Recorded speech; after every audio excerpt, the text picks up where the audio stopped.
Okay, there we go. Let me go ahead and change this. I don't know why it does this top chat stuff. Let's get live here. So there we go.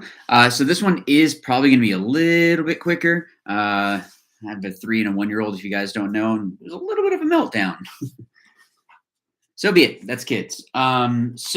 I guess what we can talk about is just some, obviously, if you guys have anything that you want to put in the comments, you have questions on or things like that, absolutely feel free to do that.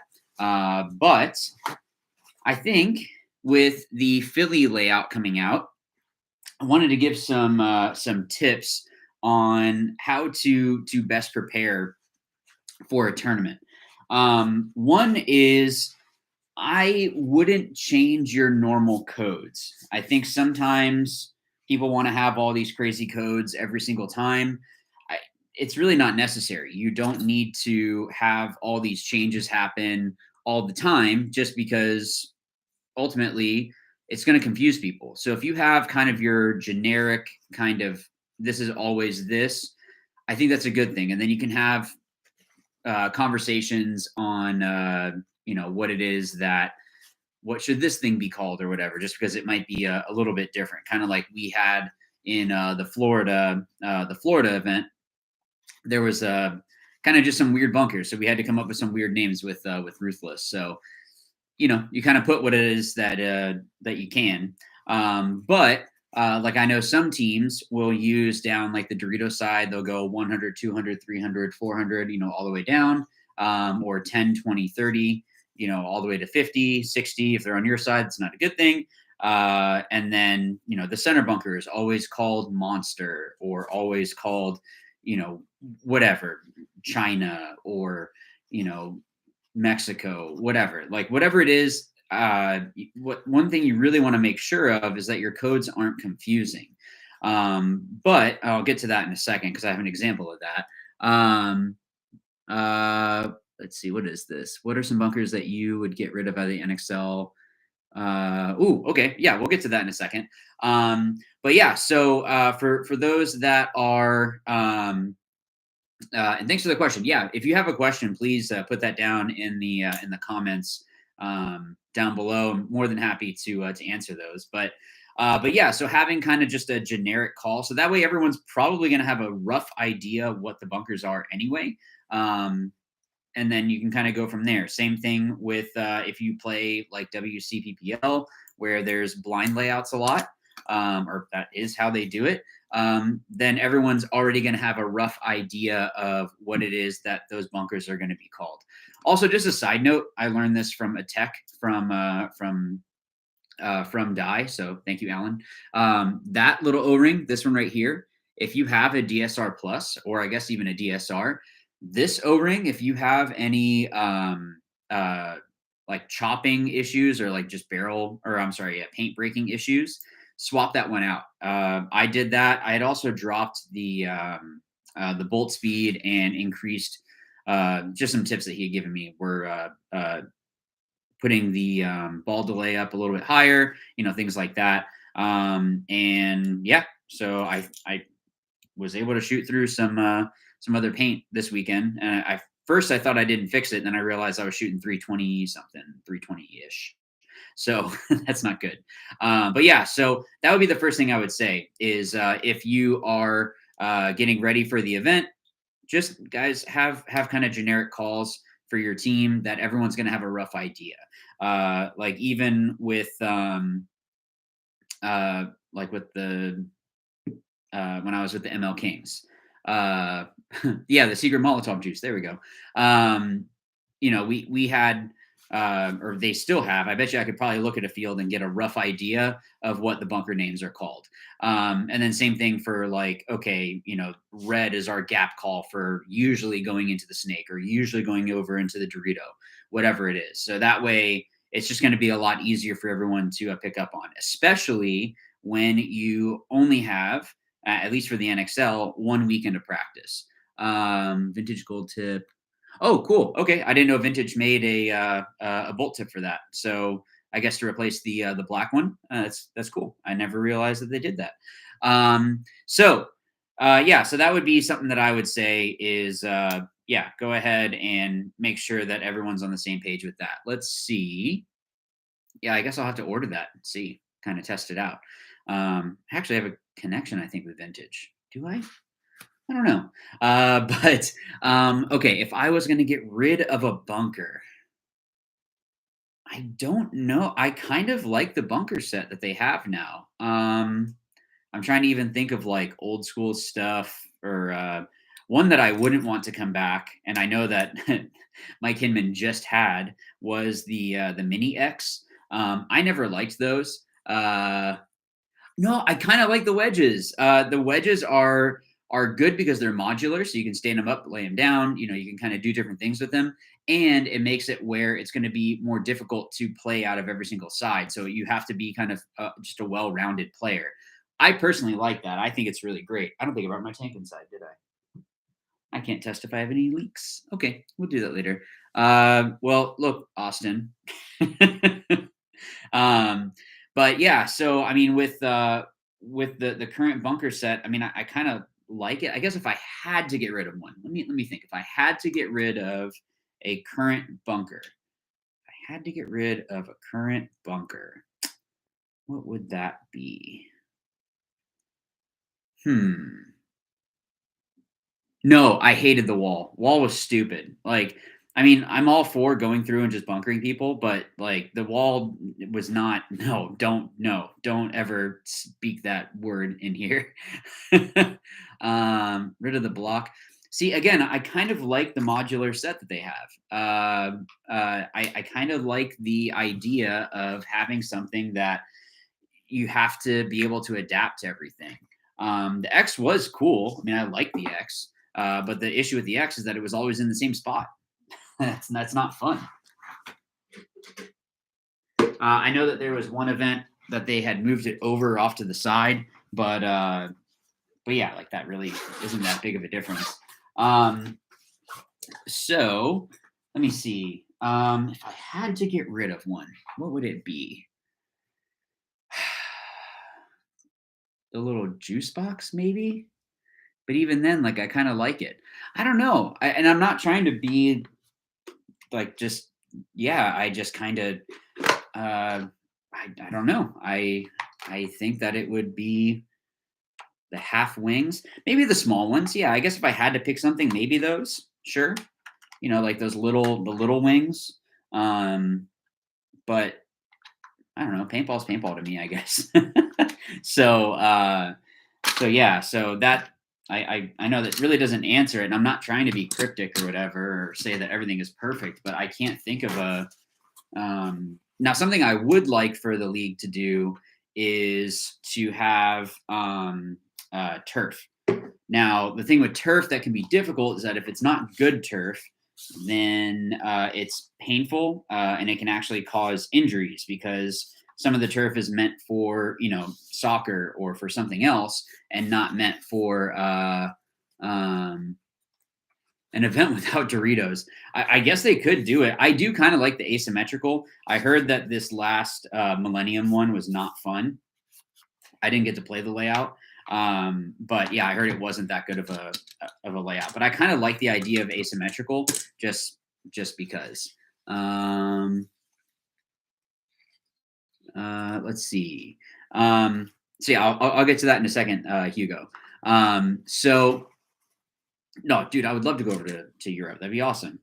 Yeah, I guess I'll stick with the little wing.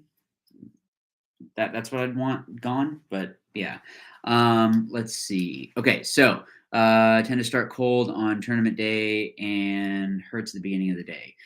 I think so. I think some of it is just a matter of the more that you play, the more you're going to get used to getting shot. I used to be pretty scared about like getting run down and stuff like that when I had first started out, and it was something that I don't know. I don't really know how I got over it, other than maybe just kind of like brute force.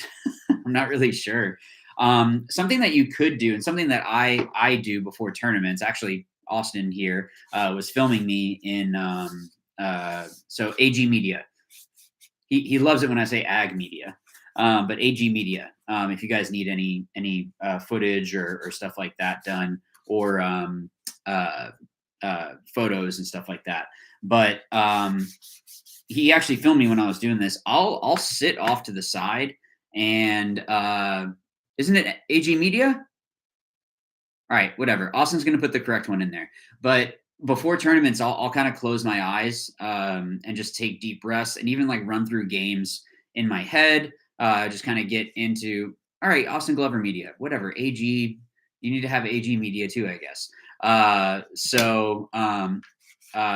Oh, that's right, because it's your whatever.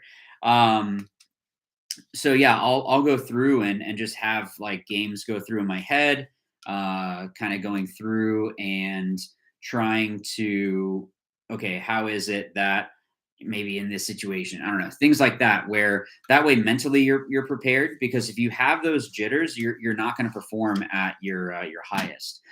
So actually there's like sports psychologists. I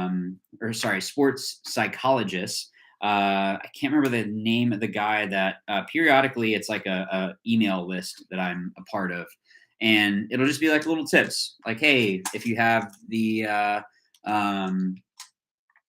jitters for this, or if this is an issue, has this ever been an issue, and kind of just going through things, and they'll even have interviews from some higher end athletes. So it's something that'll help you out. I mean, paintball is very mental. It's one of those things that you start to learn. So like the guys that get real heated are the ones that you want to bonus ball more. I know it sounds messed up, but it's one of those things that if you are able to keep in their heads, there's a lot of guys that can't play upset. Like they just cannot handle it, and they just are not able to sustain themselves. So there's a difference between playing with aggression and playing angry. And that can be the decider of if you're going to be able to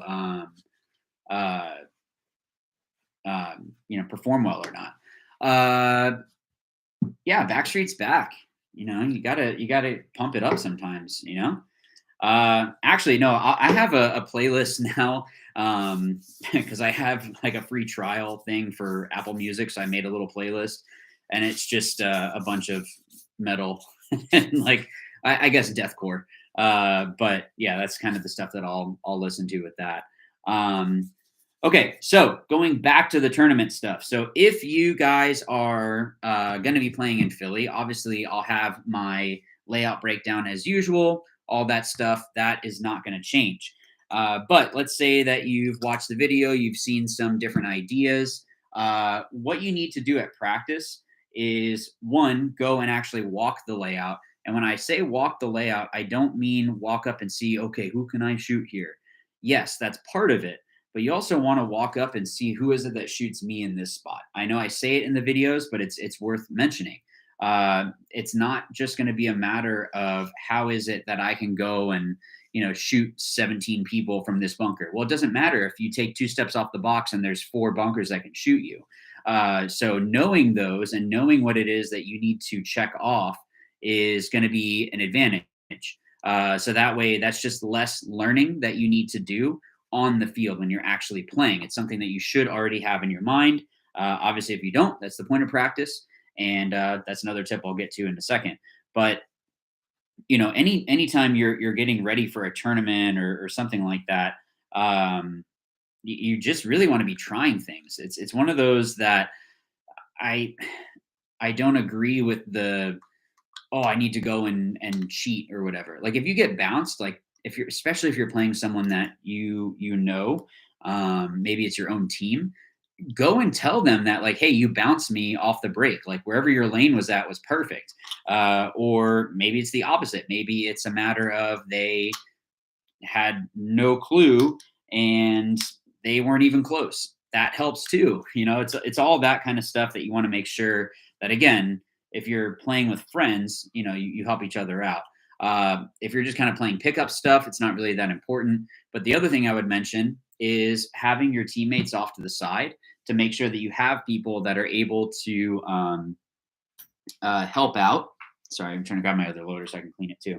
Um, off to the side. Having someone stand off to the side helps with just having a different viewpoint, and it's something that you're able to. Again, you're helping your team because ultimately, paintball is a team sport. Yes, there are times that guys can go through and get a 5-pack, absolutely, but it's not difficult to key up on that guy on the next point. So you don't want it to be that your whole game plan depends on one person. Um, exactly. Yeah. So like I say this all the time, like even in my layout stuff or whatever, it's like you have to remember that those shots that you have, those guys have the same shot back to you. So it's not necessarily going to be a guaranteed kill because, oh, that guy can actually shoot me as well. I need to make sure that I'm protecting myself. Or, hey, I think that drop shot might work. And then when you go and actually play, try things. I always would recommend that you try to run and gun somewhere first so that way you can see, can I get paint in the air? It's better to get paint in the air and have a chance of shooting someone than to not shoot a ball. Like the whole Wayne Gretzky thing, you miss 100% of the shots you don't take. Same thing with paintball. Like at least if I have paint in the air, I might be able to shoot someone. Sometimes you get lucky, and then that's when you tell everyone that you definitely planned on doing that the whole time. So it's one of those things that you are going to just make yourself that much better for your team if you're already seeing, oh, this guy can shoot me back here, or this guy can do this. I might need to run to this spot now. That's okay, but it's better to see if you can run and gun there. If you watch old videos of Fedorov, I mean, like there was times that the dude would run and gun to the snake. Like it's possible sometimes, and it's better just to get paint in the air and just to make sure that you're actually getting stuff downfield. But yeah, so the other thing that I would say too is probably not skimp on paint unless you're playing people that are going to be honest that you bounce them. At least, like I would rather it be that someone says, yeah, you bounced me going out here, and knowing that, then okay, that plan or that play is completely botched because we didn't shoot anyone off the break. Well, maybe you did bounce two people and that play is perfect, but if you don't have people that are telling you like, hey, you bounced me, then it's useless. If you're shooting a little bit higher quality, I'm not saying you need to go and get like 5-star Voltanium, the real high end stuff, whatever. Even just kind of like a mid grade, some of that stuff is pretty good sometimes. And as long as it breaks, like that's all that matters. So the other thing that helps too is if you have refs on the field. It's not always the case. There's a video I just put up not too long ago where I'm pretty sure I shot the dude 3 times, and I'm just like, how are you not out yet? But whatever. Like there's no refs. Sometimes there's times that people. And we were actually just doing drills the other day. And as a guy walked off and went, oh, no, you got hit in the pack. We were doing running and gunning and landing drills. He's like, oh, okay. Sometimes there's just times that you're not going to know. So, yeah. Not if I shoot you in the face twice, but that's okay. You can keep dreaming. That's all right. But actually, Austin, I do need to message you later. Might be able to do a clinic up near you in July. We might be doing a trip up there, so be on the lookout. We'll have to, or not be on the lookout. I need you to contact me. So yeah. So again, no, it's because he keeps switching guns every week. Every single week, he switches to a different gun because he'll send me. Anyways, I don't need to get into that. So the other thing is there's a difference between being trying to think of how to describe this. Difference between coaching and just being a jerk. Like if there's someone that made a mistake, just ask them, like, do you know what you did? And sometimes it's just a matter of, yeah, I know I need to do this different. Or if you're off to the side, it might be, oh, if you took a step back, you could have shot this guy. Like, oh, I never noticed that. Those are the things that you can help out your team with. And again, with one weekend for an NXL event, you don't have that extra week of, okay, we're going to throw everything at the wall, see what sticks, and then we're going to go from there. Exactly. Constructive criticism. But I think that it's the constructive side. Some people just yell at people. and don't want to listen. And it's like, okay, well, you need to also listen. I still remember a time that a previous coach had said, well, you could have done this. I'm like, yeah, but if I took a step back here and did this, I'm now shooting heads up instead of being able to shoot the gap, whatever. And it was kind of like able to kind of talk through it. So there's just certain times that you're able to do that kind of stuff. So yeah. But I'm sorry, guys. I am going to cut this one short. Like I said earlier, I have a 1 and a 3-year-old, and there was some interesting little tantrums going on. So I'm going to go and help my wife out. I wanted to at least get something out. I did want to do an update. I am going to move these, I think, to Thursdays. So I know Hormesis, not Hormesis. Well, I guess they are a part of Hormesis, but I know that Spick and Span do their thing on Tuesdays and all that. We're a different type of live stream. This is just something for you guys. So I wanted to move that over to Thursdays. And then what I can do is the next one will actually fall on the Philly event. So I might go live earlier than normal just because I'll be at the event a little bit earlier. And we don't have a practice session until like 4. So I might be able to do something. Just kind of depends on if I'm going to do it at night or in the afternoon. But I'll be able to at least still do that. But guys, if you're not members, first of all, thank you to all my members.